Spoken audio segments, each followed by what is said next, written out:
Hey guys, what's up and welcome back to my channel. Today I want to teach you a bit about leopard geckos. Personally, I've been keeping leopard geckos for as long as I can think back. I think I was about 12 when I got my first leopard geckos. I had two little females back then and I still have them. I got them for my birthday. They were my first reptiles. And if you can hear my dog walking in the background, he's bothering me so much today. I already went for such a long walk with him and he's still annoying me. I think leopard geckos are amazing reptiles for beginners because they are pretty easy in keeping and they make just great pets. Leopard geckos get really tame if you just spend enough time with them. They will even come walk on your hand. It's just great, especially if it's your first reptile. So this is a leopard gecko. This is one of my two girls that I've had for so long. So yeah, these were my two first leopard geckos. They are so cute.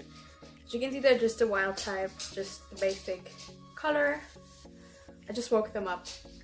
Their names are Cry and Lovely. This is Lovely. And this is Cry. I have another girl, but she's in shed, so I didn't take her out. And this is my male. He's been giving me some trouble not eating, that's why he's so thin. But he has started eating again. I figured out the problem. He is super picky.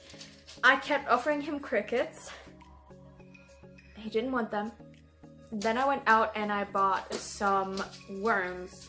I don't know what these are called, but they're just really fatty, and suddenly this guy wanted to eat again. Now he's also eating crickets again, so everything's fine.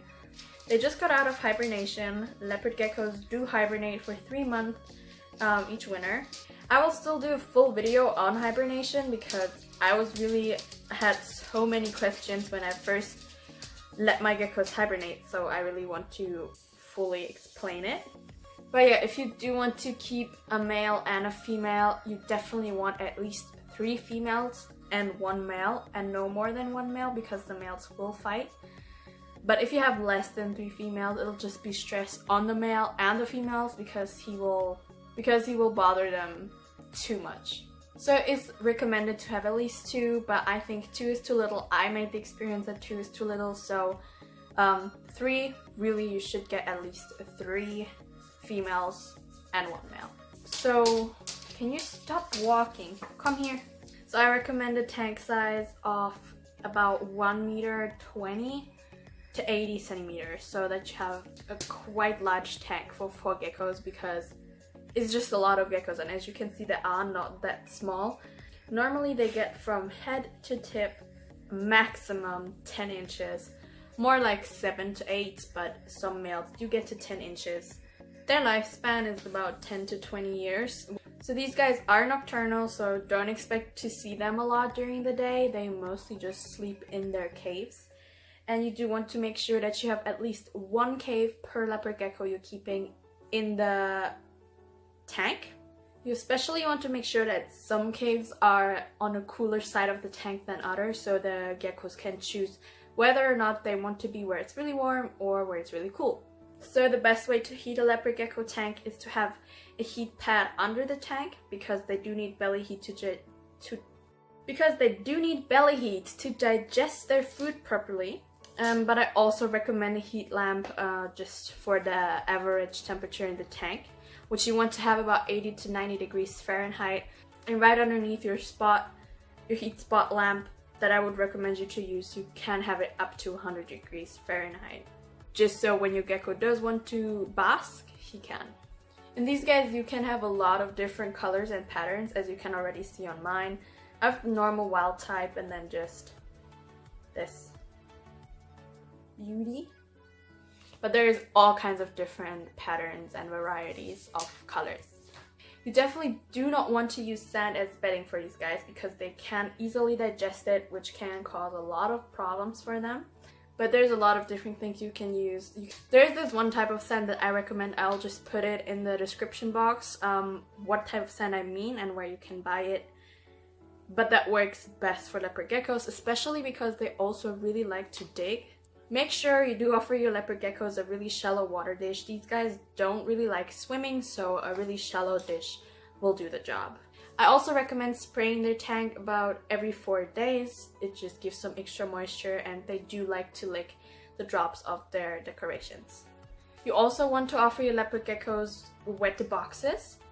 One should normally be enough, but several are even better, so they can choose which wet box they want to be in, especially if you plan on breeding, but that is a whole different story. You can put a wet box with just normal eco earth in it or with some moss. And when it comes to feeding, you can really offer a huge variety of foods, going from crickets over hoppers, over mealworms, a lot of different things. I personally stick to hoppers and crickets, just back and forth, and occasional treats, just the mealworm. You do want to make sure that you do dust the feeders with calcium powder and other vitamin powders, so your leopard geckos are getting the right nutritions that they need.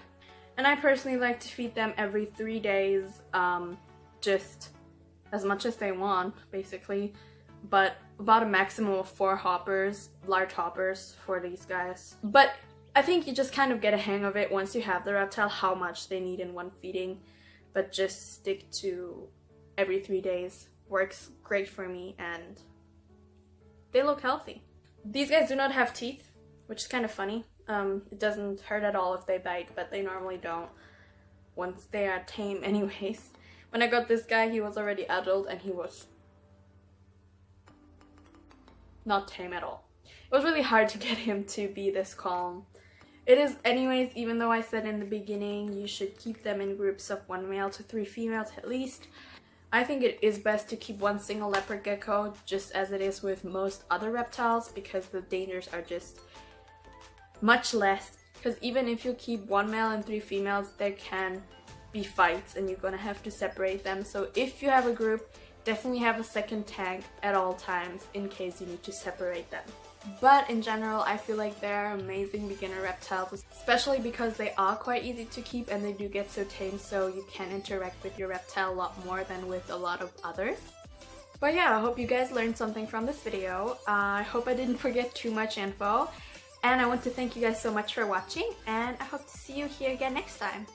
And I forgot to just really quickly say that I didn't show their tank because they are still in their hibernation setup, so it is just a little box, and I will definitely update on that once they got their normal tank back, because they just woke up about 2 weeks ago and they're still getting used to normal temperatures, but it will change soon.